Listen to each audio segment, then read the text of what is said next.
Hello students. सो आज हम matrices में आगे पढ़ेंगे। प्रीवियस लेक्चर में हमने देखा था कि how to find the cofactor of a matrices, cofactor of any matrix, या फिर हम बोलेंगे कि हमने उसके आगे स्टडी किया था how to find the adjoint. अब हम फाइंड करेंगे इनवर्स। आज हम स्टडी करेंगे how to find the inverse by adjoint method. How to find the inverse by adjoint method. ठीक है, मैं आपको बता देता हूँ इसका फॉर्मूला होता है। एडजॉइंट मेथड का फॉर्मूला मैंने प्रीवियसली बता दिया था, फिर से देख लीजिए। 1 upon determinant of A multiply by adjoint A. 1 upon determinant of A multiply by adjoint A, ये इसका फॉर्मूला होता है। इनवर्स बाय एडजॉइंट मेथड में ए इनवर्स फाइंड करने का फॉर्मूला होता है 1 upon determinant of A into adjoint A. Determinant find करना आपको आता है। डिटरमिनेंट किस तरह से फाइंड कर सकते हैं ये आपको पता है। एडजॉइंट किस तरह से फाइंड करते हैं ये हमने प्रीवियस लेक्चर में डिस्कस किया था। मैं आपको फिर से बता दूं क्या होता है। लेट्स से आपको कोई भी एक मैट्रिक्स दिया हुआ है A11 A12, आपको कोई भी एक मैट्रिक्स दिया हुआ है A11 A12 A21 A22। तो सबसे पहले मैं A11 लिखता हूँ। A11 मुझे दिया होता है क्वेश्चन में। उसके बाद में M11 फाइंड करता हूँ। M11 फाइंड करने के लिए हम लोग क्या करते हैं, इसको और इसको कट कर देते हैं, तो ये जो बचेगा वो M11 हो जाता है। M11 मिलने के बाद मैं A11 फाइंड करता हूँ, कैपिटल A11 फाइंड करता हूँ। कैपिटल A11 फाइंड करने का तरीका होता है कि इसका सम अगर इवन नंबर होता है तो ये जो आंसर होता है M11 का एज इट इज। अगर इसका सम ऑड नंबर होता है तो इसका जो आंसर आता है उसमें क्या होगा, साइन चेंज हो जाएगा। अगर ये प्लस होगा तो माइनस में आएगा और ये माइनस होगा तो प्लस में आएगा। ठीक है, तो फाइनली इसके बाद ये करने के बाद मुझे क्या मिल जाता है, कोफैक्टर मैट्रिक्स ए मिल जाता है। कोफैक्टर मैट्रिक्स ए मतलब क्या हो जाता है, यहाँ पे मेरे को जैसे कैपिटल A11 मिला वैसे मेरे को कैपिटल A12 मिलेगा, कैपिटल A21 और ये कैपिटल A22, ये चारों मिल जाएंगे कोफैक्टर मैट्रिक्स से। और इसके बाद हम फाइंड करते हैं एडजॉइंट ए। एडजॉइंट ए का फाइंड करने का तरीका होता है, मुझे इसका ट्रांसपोज ले लेना है।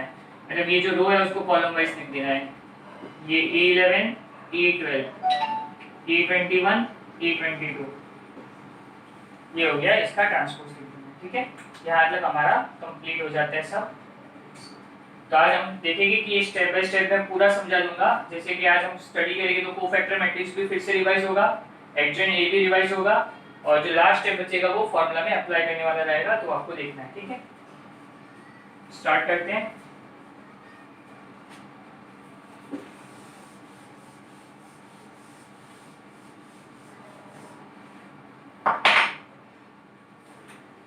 इनवर्स कभी एग्जिस्ट करता है, सबसे पहले आपको चेक करना है। इनवर्स फाइंड करने के लिए आपको सबसे फर्स्ट चेक करना होता है ए इनवर्स एग्जिस्ट करता है कि नहीं।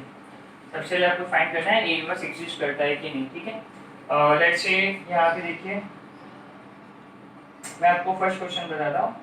सबसे पहले हम लोग क्या करेंगे, ए इनवर्स एग्जिस्ट करता है कि नहीं चेक करेंगे। Just a moment.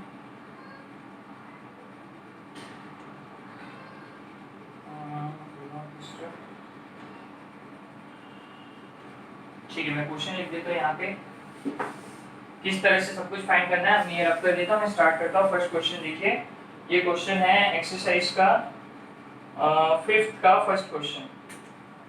एक्सरसाइज का 5th का फर्स्ट क्वेश्चन, एक्सरसाइज सेकंड का 5th का फर्स्ट। क्या दिया हुआ है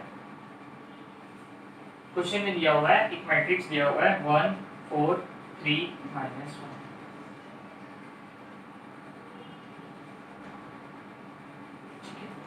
सबसे फर्स्ट स्टेप हमारा होता है, मुझे इस मैट्रिक्स को नाम देना है। लेट 1 4 3 -1। मैंने इस मैट्रिक्स को नाम दे दिया let A is equal to this. अब हम फाइंड करेंगे डिटरमिनेंट ऑफ A।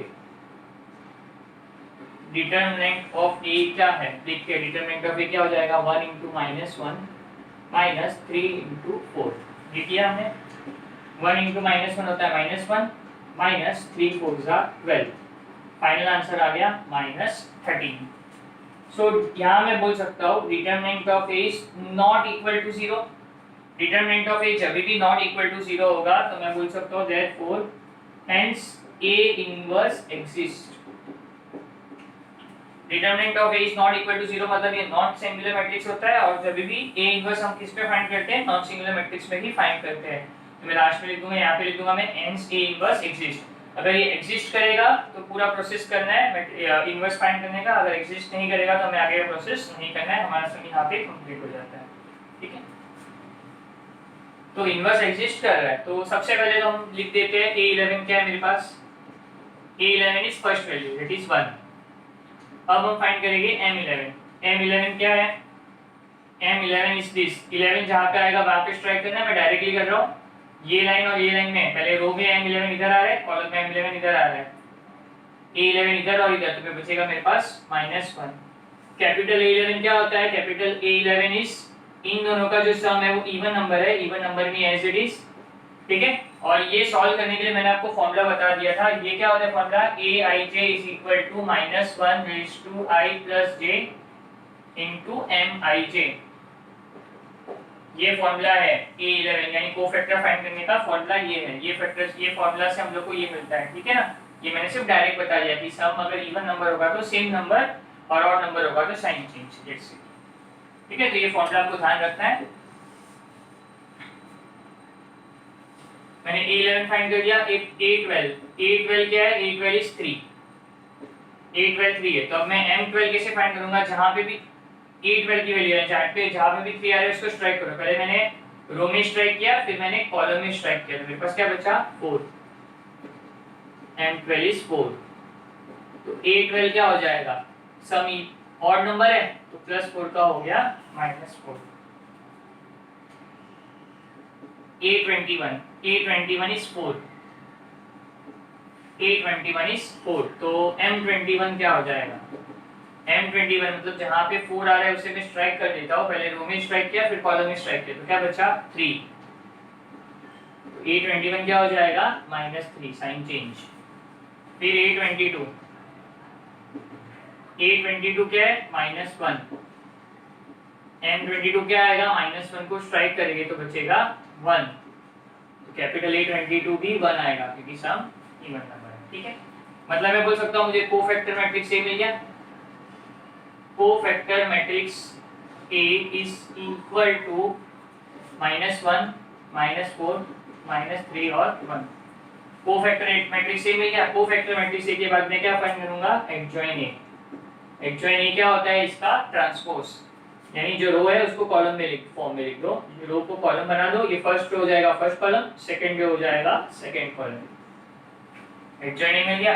अब हम लोग इनवर्स फाइंड कर सकते हैं। A इनवर्स क्या होता है, 1 upon determinant of A into adjoin A। इस तरफ सॉल्व कर लेता हूँ, या मैं बोलूँ मैं इस तरफ कर देता हूँ थोड़ा, which is equal to 1 upon what is determinant of A? Determinant of A is -13। adjoin A क्या हो जाएगा, -1 -4 -3 1। ये adjoin A लिख दिया। अब ये वैल्यू को ऐसे ही लिख के सॉल्व कर दो, उसको अंदर लेने की जरूरत नहीं है। ये डिनोमिनेटर जब अगर ऐसा कोई नंबर होता है जैसे कि 2 हो गया 3 हो गया, ये पूरा ये चारों नंबर से डिविजिबल हो रहा होगा तो इसको अंदर लेके डिवाइड करना है, अदरवाइज ये फॉर्म में आंसर लिख के छोड़ देना है। ये हमारा सम एकदम कंप्लीट हो जाता है। अब अच्छे से देख लीजिए,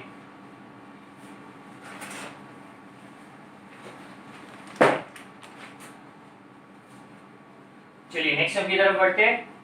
आई होप सो एकदम क्लियर है। सबसे पहले हमको क्या फाइंड करना है, डिटरमिनेंट ऑफ ए फाइंड करना है। डिटरमिनेंट ऑफ ए का आंसर नॉट इक्वल टू 0 होगा तो ही इनवर्स एग्जिस्ट करेगा, तो ही ये प्रोसेस करना है।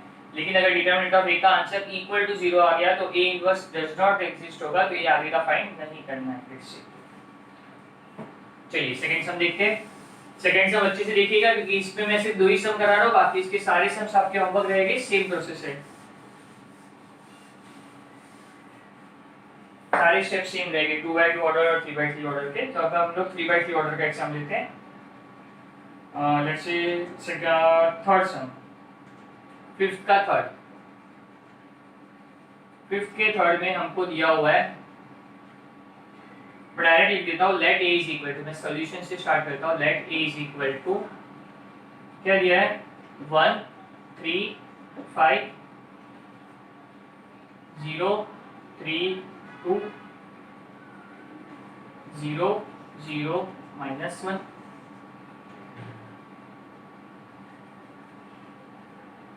ठीक है, 0 0 और -1 5 2, ठीक है।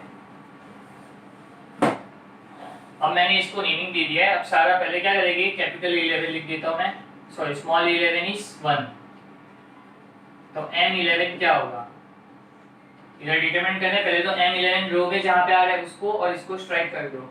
मेरे पास 1 2 3 4 वैल्यू बचेगी, मैं लिख देता हूँ 3 2 0 -1, क्रॉस मल्टीप्लाई करता हूँ तो ये हो जाएगा -3, आंसर आ जाएगा, ये 2 0 जा 0, तो डायरेक्टली मैं -3 लिख देता हूँ।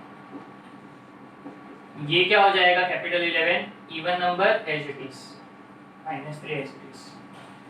A11 के बाद A12 इज 0। ओ सॉरी, मैंने डायरेक्ट करना स्टार्ट कर दिया, पहले मुझे डिटरमिनेंट फाइंड करना था। आई एम सो सॉरी, पहले मुझे डिटरमिनेंट ऑफ A फाइंड करना था। पहले मैं डिटरमिनेंट ऑफ A फाइंड कर देता हूँ। Determinant of A 1 as it is, 3 into -1 हो जाएगा -3, -0 एज इट इज, ये और ये स्ट्राइक करेंगे तो 3 इंटू -1 -3, -5 0 0, प्लस ये 0 हो गया, इंटू 3 2 6, -3 5 15, ये कर दिया मैंने। तो मैं बोल सकता हूँ ये मेरा आंसर आ गया -3, ये 0 इंटू एनीथिंग 0, 0 इंटू एनीथिंग 0, मतलब ये आंसर आ गया -3। Therefore, determinant of A is not equal to 0, hence A inverse exists. A inverse exist करेगा, determinant of A is not equal to 0। अब हम इसको आगे सॉल्व करते हैं। A इनवर्स एग्जिस्ट कर रहा है, ठीक है। अब मैं ये वापस लिख देता हूँ A11 क्या है, 1, A11 इज 1। अब हम M11 फाइंड करेंगे। M11 किस तरह फाइंड करेंगे, पहले रो वाइज इसको स्ट्राइक किया, फिर कॉलम वाइज इसको स्ट्राइक किया, तो मेरे पास ये 4 वैल्यू बच गई, दैट इज 3 2 0 -1। 3 इंटू -1 हो गया -3, और ये 2 0 0, तो ये आगे जाके -3 आंसर आएगा। मैं इसको यहाँ पे स्टॉप कर देता हूँ। अब मैं फाइंड कर देता हूँ कैपिटल 11, दैट इज वो रहेगा -3 ही, ठीक है, ये हो गया। अब हम फाइंड करेंगे A12। स्मॉल A12 क्या है, 0, तो M12 माइनर क्या हो जाएगा इसका, 0 वाली लाइन को मैं कॉलम वाइज और रो वाइज दोनों वैल्यू स्ट्राइक कर देता हूँ, तो बस 1 2 3 4 वैल्यू बचेगी, ठीक है, 4 वैल्यू बची, 3 5 0 -1। इसका डिटरमिनेंट फाइंड कर देते हैं, दैट इज -3। इसका भी आंसर -3 बचेगा, क्योंकि 5 0 था, अगेन 0 हो जाएगा, तो मैं बोल सकता हूँ इसका आंसर भी -3 बचा। लेकिन A कैपिटल A12 ये ऑड नंबर है, इसलिए इसका आंसर बाहर +3 आएगा, ऑड नंबर है तो साइन चेंज, ठीक है। A11 फाइंड कर दिया, A12 फाइंड कर दिया।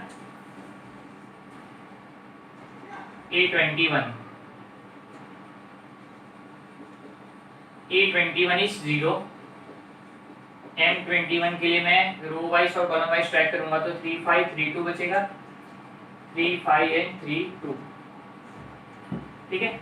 तो ये हो जाएगा M21 हो जाएगा 3 2 6, 3 5 15, और ये हो जाएगा -9। यहाँ तक M21 मिल गया, तो मैं यहाँ पे लिख देता हूँ therefore A21 will be 9, odd number है तो साइन चेंज, ठीक है। यहाँ तक समझ में आ रहा है आपको, A21 M21 और कैपिटल A21 मुझे मिला 9, ठीक है। अब हम फाइंड करेंगे A11 क्या, A12 क्या, ये A13 आएगा, आई एम सो सॉरी, यहाँ पे A13, तो ये मुझे मिल गया, A13 इज 9। अब आएगा A21 इज 3, A21 इज 3, तो M21 किस तरह फाइंड करेंगे, M21 मतलब ये 3 को रो वाइज और कॉलम वाइज ट्राई करूंगा, तो मेरे पास 1 2 3 4 वैल्यू बचेगी, दैट इज 0 2 0 -1। सब कुछ सॉल्व करके आंसर 0 ही आने वाला है, तो मैं बोल सकता हूँ A21 भी 0 ही रहेगा, साइन तो आएगी नहीं कोई, क्योंकि 0 में कोई साइन नहीं होती, ऐसे ही 0 लिख देना है। A22 करता हूँ, A22 इज 3, तो M22 किस तरह होगा, M22 मतलब पहले रो वाइज और फिर कॉलम वाइज ट्राई करेंगे, मेरे पास 1 2 3 4 वैल्यू बचेगी। अगर मैं इसको फर्दर सॉल्व करूंगा तो ये हो जाएगा -1 -0, यानी -1 रहेगा, A22 भी -1 ही रहेगा। फिर A23 0, M23 माइनर क्या होगा, -23 मतलब ये पार्ट और ये पार्ट मैं कट कर दूंगा, पहले रो वाइज कट किया फिर कॉलम वाइज कट किया, मेरे पास 1 2 3 4 1 5 0 2, ये 4 वैल्यू बच गई, क्रॉस मल्टीप्लाई करूंगा तो आंसर सिर्फ 2 आएगा और A23 हो जाएगा 5 टोटल है मतलब -2। फिर आएगा A31 इज 5, M31 में हम क्या करेंगे, स्ट्राइक M31 के यहाँ पे रो वाइज और कॉलम वाइज स्ट्राइक करेंगे तो मेरे पास 0 3 0 0 ये बचेगा और मैं पूरा सॉल्व करूंगा तो आंसर 0 आएगा और 0 के लिए वापस A31 भी 0 हो जाएगा। ठीक है, यहाँ तक एकदम अच्छे से क्लियर है, आप देख सकते हैं यहाँ तक।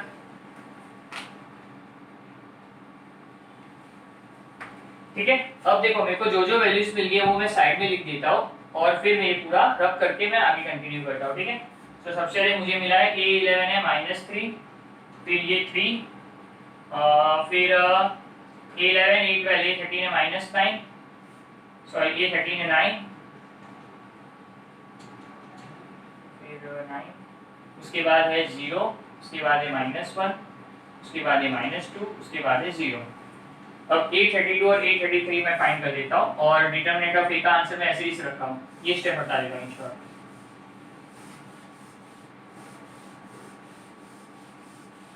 ठीक है, यहाँ तक जितना भी किया उसके बाद वाला A31 तक हमने सॉल्व कर दिया है। A31 के बाद आएगा A32 इज 2, A32 इज 2, तो पहले रो में 2 और इसको कॉलम में 2 को स्ट्राइक कर दो, 1 2 3 4 वैल्यू बची, M32 हो जाएगा 1 3 0 0, सॉल्व करूंगा तो 0 आंसर आएगा, क्रॉस मल्टीप्लाई करके माइनस करेंगे तो 0 आंसर आएगा। देखो 32 को स्ट्राइक कर दो रो में और कॉलम में, मेरे पास 1 2 3 4 वैल्यू बची, पूरा सॉल्व के 0 आया, A32 भी 0 होगा।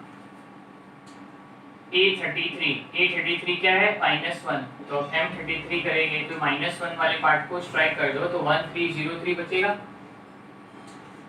1 3 0 3, तो ये 3 -0 3 बचा, तो A33 टोटल इवन नंबर है तो 3 ऐसे आ जाएगा। तो मैंने नेक्स्ट वैल्यू भी फाइंड कर दी, मतलब मैं बोल सकता हूँ मेरा कोफैक्टर मैट्रिक्स A क्या हो जाएगा, cofactor matrix A will be equal to, cofactor matrix A मेरा क्या हो जाएगा, A11 A12 A13 A21 A22 A23 A31 A32 A33, ये मैंने सारी वैल्यूज लिख दी है, मेरा कोफैक्टर मैट्रिक्स A हो गया। अब इसके बाद हम चलेंगे एडजॉइन A मतलब इसका ट्रांसपोज किस तरह होगा, फर्स्ट रो हो जाएगा फर्स्ट कॉलम, सेकंड रो हो जाएगा सेकंड कॉलम, थर्ड रो हो जाएगा थर्ड कॉलम।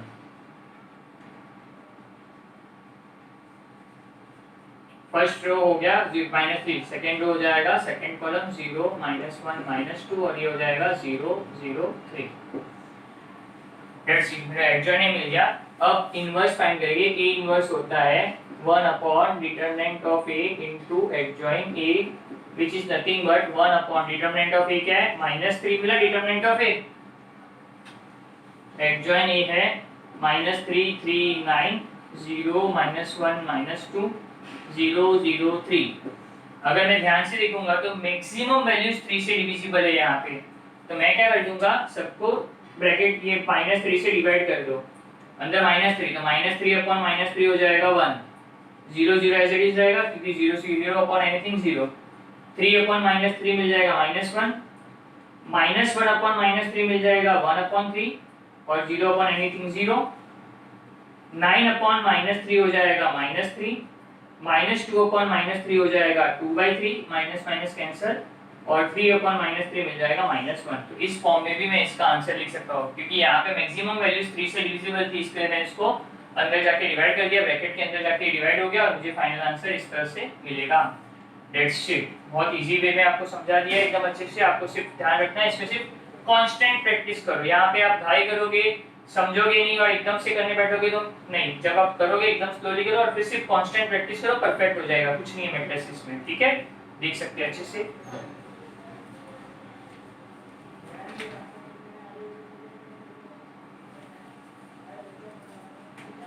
ठीक है। अब आपको ध्यान रखना है कि आपका जो नेक्स्ट इसके बाद के जो सम है, जो मैंने फर्स्ट और थर्ड किए यानी सेकंड और फोर्थ होमवर्क रहेगी, और उसके बाद जो फोर्थ पार्ट है इसका, फिफ्थ का फोर्थ, उस पे दिया है find the matrices, find the inverse of the following matrices. उसमें कोई मेथड डिस्कस, मेथड नहीं बोला कि एडजॉइंट मेथड है या आपको कॉलम ट्रांसफॉर्मेशन या रो ट्रांसफॉर्मेशन से। तो पहले क्या करो, अब ये दो सम और वो चार सम, 6 के 6 सम्स आप एडजॉइंट मेथड से कर लो।